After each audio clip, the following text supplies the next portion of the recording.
एबे पुस्तक उन्मोचित हो जाएगी। आर लेखिका श्रीमती ममता महांती को अनुरोध रखी से लेखक वक्तव्य देते।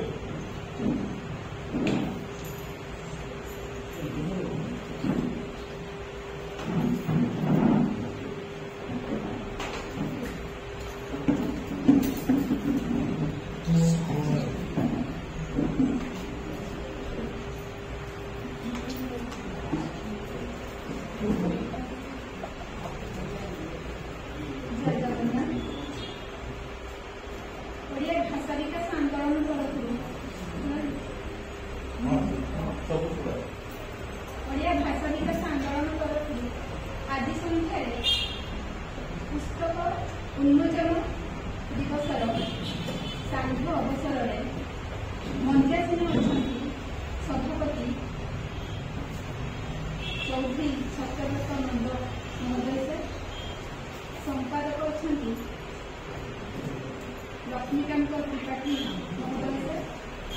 उद्घाटक अच्छा झाड़ेश्वर इंटरनेशनल स्कूल युक्त 2 अध्यक्ष श्रीयुक्त परेश कुमार दास महोदय से मुख्य अतिथि अच्छा डॉक्टर भागवत प्रसाद दास जड़े वरिष्ठ गवेषक और मुख्य वक्ता अच्छा डॉक्टर कमलाकांत जेना प्राध्यापक पदार्थ विज्ञान भद्रक स्वयंशासित महाविद्यालय जी की जड़े समाज विज्ञान सब परिचित विज्ञान सब लेखा प्राय आपने समस्ते सब देखुए एवं शेष मो सामने विज्ञ प्राज्ञ समस्त पुणी थे धन्यवाद जनाऊँगी शुभेच्छा जनाऊँगी एवं उत्सव में आसी समस्ते जगदे समस्त पाखे कृतज्ञ मत सभापति निर्देश जे लेखकीय वक्तव्य देवाई सभापति पाखे कृतज्ञ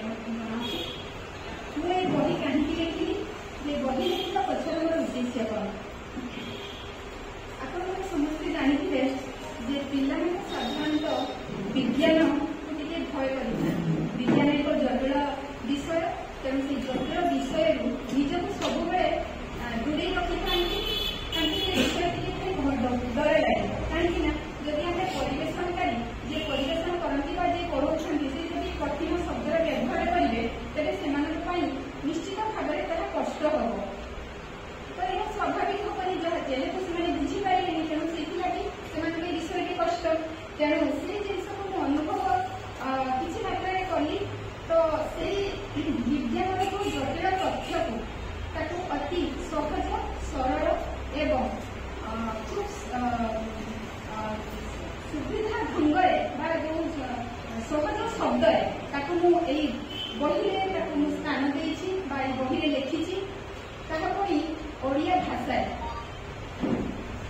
आने साधारणतः आम छवि प्रति आकृष्ट होता छवि देखिले जमी सागे सागे ता आड़ को मुही था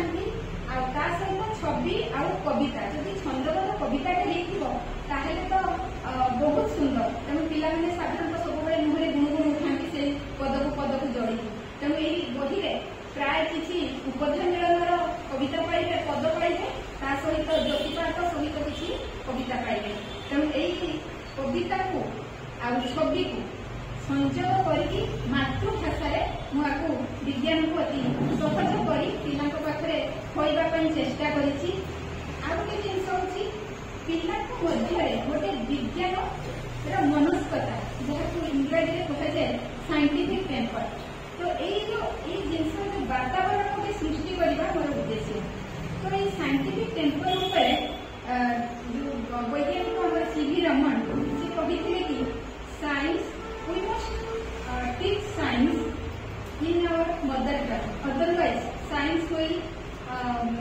become the in hydro activity यार अर्थ